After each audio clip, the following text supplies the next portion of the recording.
So this month, now that we're into March, I want to continue on the theme of emotional development. As we think about our conference that's coming up in June, and for those of you who may not have remembered, the theme is cultivating social and emotional competence for healthy relationships. Last month, I spoke to you about self-awareness, and we talked about some things about reflecting and, just taking some time to be by yourself and to assess what's going on. The second one I want to speak with you about today is on self-regulation.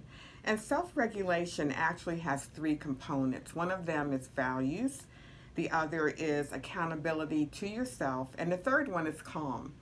So for values, think about what are those things that are non-negotiable, that regardless of what happens, that you are not going to sway on this particular thing. And you may think about there could be an area of integrity or, just some things that you believe that are your values that you hold dear to.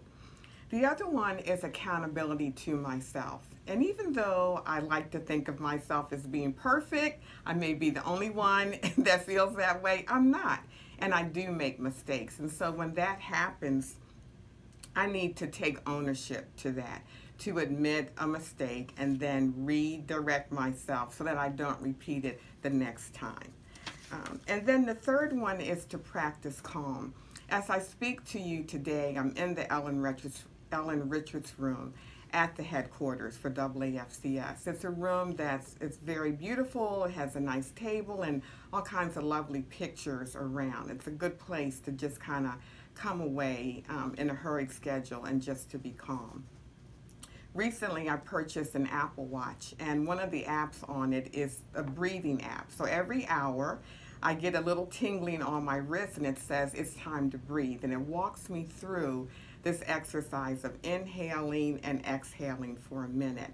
And it's amazing after doing that how calm I feel, how refreshed I feel.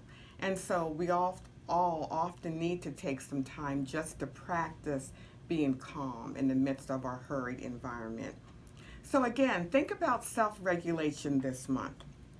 Think about your values. What are those things that you hold dear, that you wouldn't compromise on? Think about holding yourself accountable and taking ownership on your mistakes. And then lastly, think about calm. How can we practice calm, or how can you practice calm in your busy day?